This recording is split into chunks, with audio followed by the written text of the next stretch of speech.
One Friend by ArgonMatrix. Read by Present Perfect. And that's when I woke up. I couldn't fall back asleep, so I came downstairs and tried to read, but I couldn't get that nightmare off my mind, so I just cried for a while. And then you came downstairs, and now we're here. Whoa, that sounds like a pretty rough night, Twi. Are you sure you don't want to go back to bed? I'm fine to watch the library for a little while on my own. No, that's okay, Spike. Even if I wanted to sleep right now, I don't think I could. Why not? I'm still kind of scared. Scared of what? That if I close my eyes again, if I fall asleep again, I'll be right back where I was in that twisted nightmare. Then I'll be a villain again, laughing at my friends, at their pain, at what should be my pain. I can't face that right now. Not again, Spike. Oh, Twilight, please don't cry. Come here. Thanks, Spike. You know it's just a dream, Twi. None of it was ever real. None of it ever will be real. The elements are fine. Our friends are fine. Princesses are fine. And you're fine. You can rest easy knowing that you'd never do something like in that dream. Can I? Huh? That's what scares me more than anything, Spike. Everything in that dream, all of the evil things I did. I should have realized none of it was real. I should have known it couldn't have been real, because I would never do something like that. But I didn't realize it until I woke up, and that scares me, Spike. It scares me because... Need a tissue? Yeah, thanks. Don't mention it. It scares me because I feel like I could do something like that. I know I could do something like that, because I have that power. Well, maybe you could do something that evil, Twi, but it doesn't mean you would. It doesn't matter, Spike. No one should ever have enough power to destroy lives like that. Especially so easily.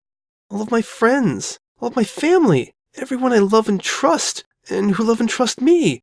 If my heart was set on it, do you know how easy it would be to make that nightmare a reality, Spike?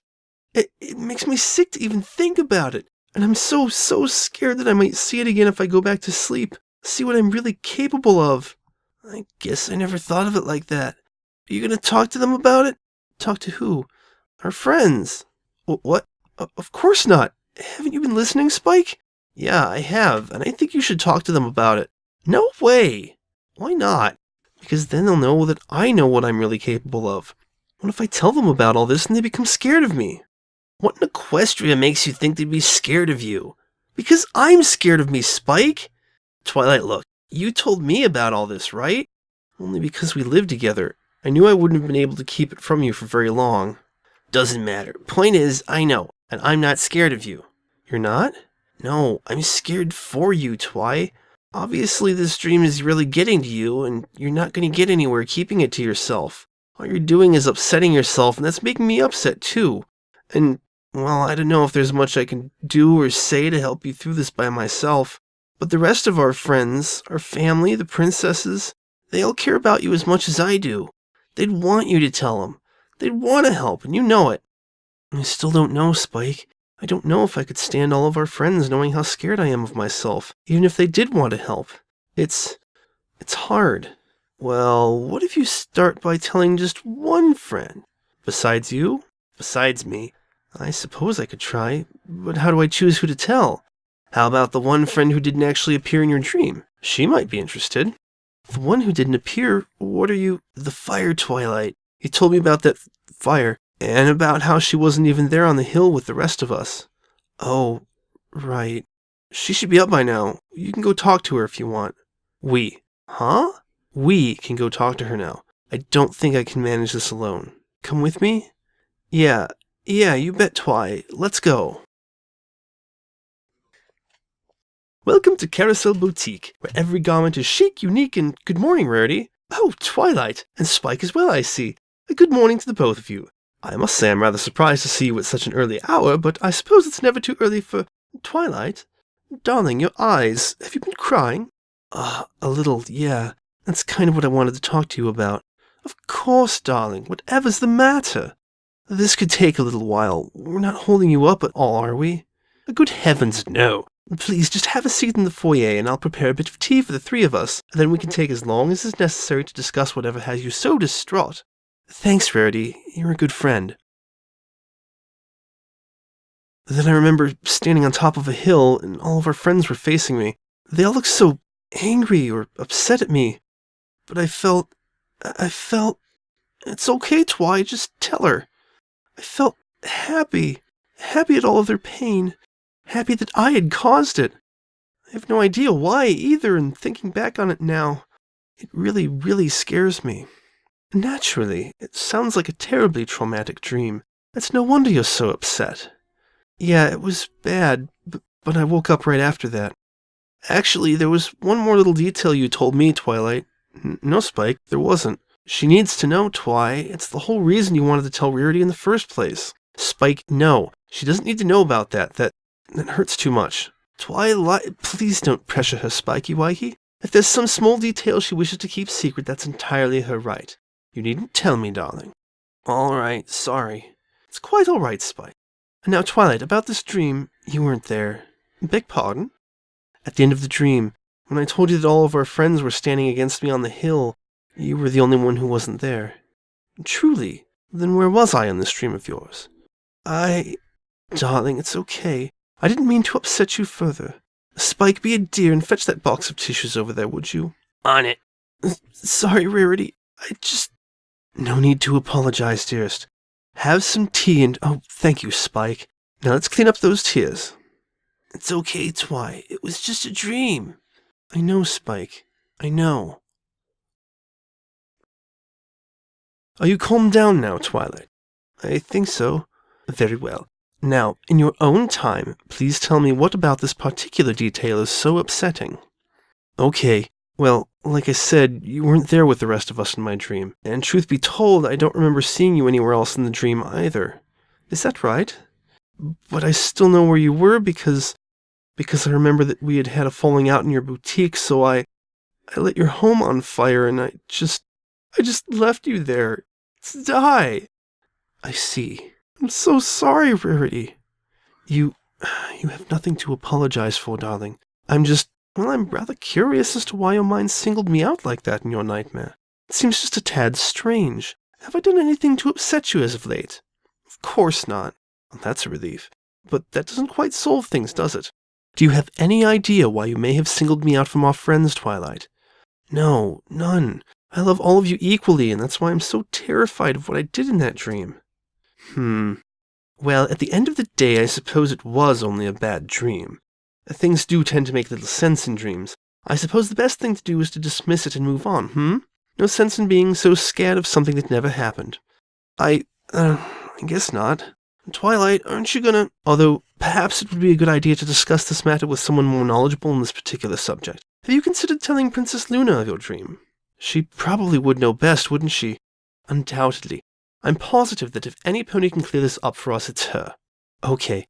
I'll write to her as soon as we get back to the library. Splendid. Now, if you two will excuse me, I do have...